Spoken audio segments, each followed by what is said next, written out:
રાહડા લે ને સાહેબ, આપણે મોરારી બાપુ પાસે એકવાર ચર્ચા થઈ હતી કે સૌરાષ્ટ્ર ને કચ્છી એ બે પ્રદેશ એવા છે કે રાહડો લેવા દીકરી જાય ને દુઃખ ગાઈને આવે સાહેબ, પોતાની વેદના વ્યક્ત કરે. રાહડો તો રમવાનું પ્રતીક છે, આનંદનું પ્રતીક, પણ વેદનાની વાત કરે. અમારે હું કહી દઉં, કીર્તિદાનભાઈ પણ ઘણી વાર ગાય છે, પણ અમારી હીરબાઈ બેન અમારા બારાડીમાંથી અમારા માણેકવાડામાં આવ્યા અને સાસરામાં એને દુઃખ, પછી અહીં બાપુજીની ઘેરે રહેતા અને અમારા માણેકવાડામાં આવ્યા રહેવા. પછી અમારી દીકરીઓ કે હીરબાઈ બેન આ તમે રાહડો ગૌરાવો ને, પછી એને રાહડો ગીતની વચ્ચે હું રાહડો ગાવો, પછી ગીત તો હું પછી પૂરું કરી દઈને પછી બાપુએ કીધું પ્રસંગ પૂરો કરીને પછી મારી વાત પૂરી કરીશું. કે સાહેલી સુણ સાહેલી મારી અણદલ મેં ના બોલે હૈયા માતા જે રે સુણ સાહેલી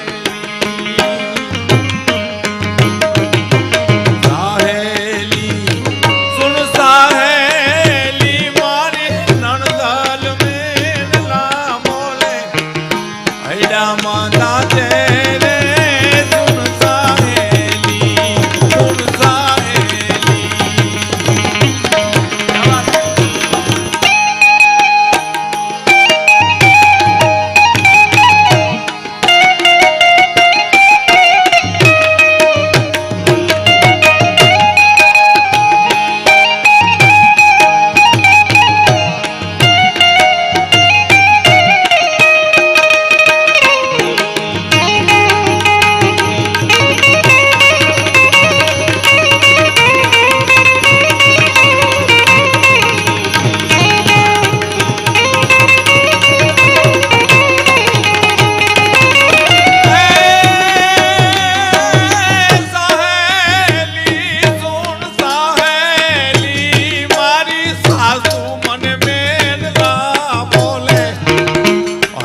માતા તેરે સુણ સાહેલી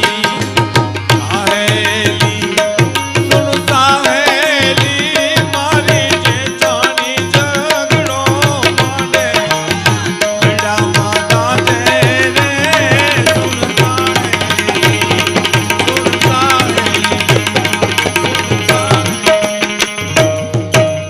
બાપુ એક વાત કરી દઉં કે આપણા જીભ તોતડી, આપણી તોતડી જીભ હોય ને તો એમાં આપણો વાંક નથી, કારણ કે ભગવાનની દેન કુદરતી કે આપણે તોતડી જીભ થઈ, પણ તોછડી જીભ કરવી એમાં આપણો વાંક છે. તોતડી જીભ કુદરતની દેન છે, તોછડી જીભ એમાં આપણો વાંક છે. અને જીભમાં કઈ ઘા લાગી ગયો હોય તો રૂજાઈ જાય, પણ જીભના ઘા જેને લાગે કોઈ દી રૂજાય નહીં સાહેબ, મેણા મારી નાખે.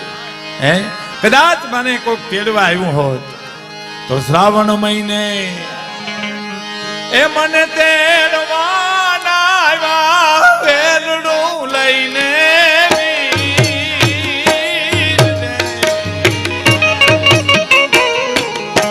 માના હેતની વીરડી રે તું હાલમાં ડૂબી,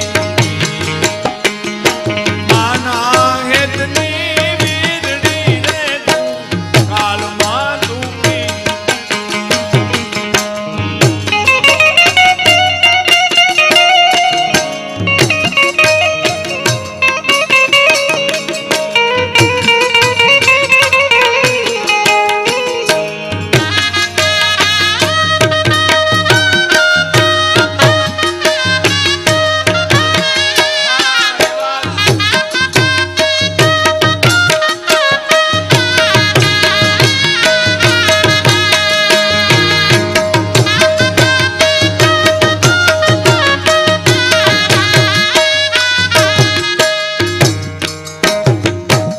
અને પછી જે બાપુ કીધી વાત કરીને હું મારી વાત પૂરી કરું.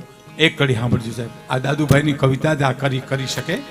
અને આપણે ત્યારે એક રિવાજ છે, નણંદ કુંવારી હોય ત્યારે ત્યાં સુધી નણંદ ભોજાઈની મસ્કરી કરે, ભોજાઈની મસ્કરી કરે, આપણે ત્યાં રિવાજ છે. અને લગ્ન જેવા નણંદના થઈ જાય એવી ભોજાઈ પછી નણંદની મસ્કરી કરે સાહેબ, ઊંધું થઈ જાય આખું. જો મને કોક તેડવા આવ્યું હોત અને હું ઘેરે ગઈ હોત તો ચીટીઓ ભરીને એ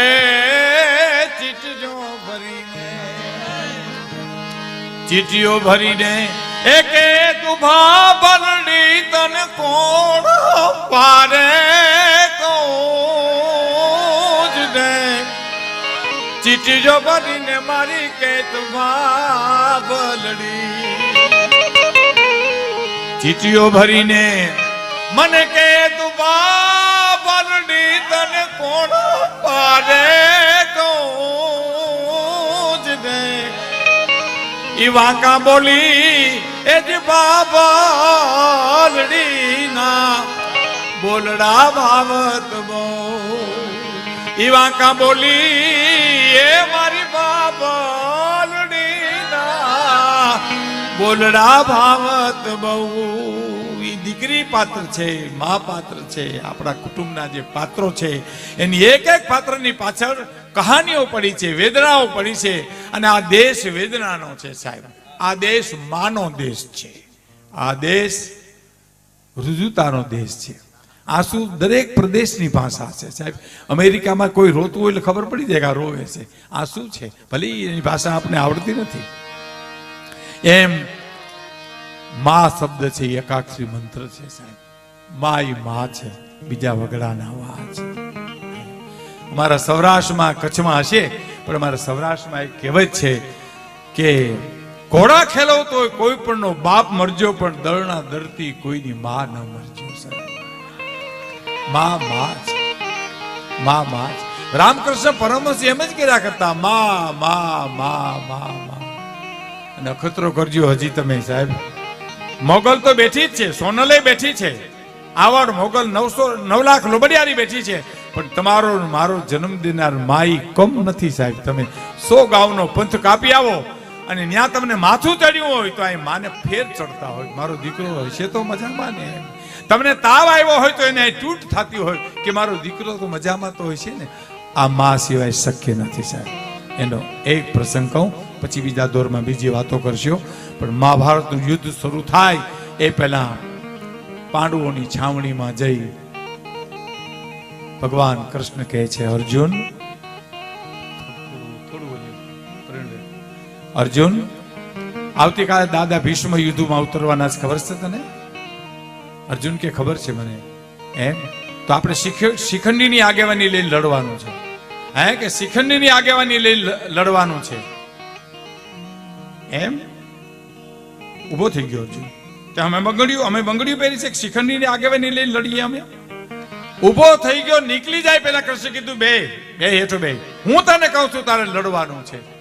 આવો ગુરુ ન મળે, અર્જુન જેવો શિષ્ય ન મળે સાહેબ. તમે કયો છો તો હા કે તો લડશું સાહેબ. અને અર્જુનને સમજાવી અને કુરુક્ષેત્રના મેદાનમાં જઈને આટો મારે છે સાહેબ.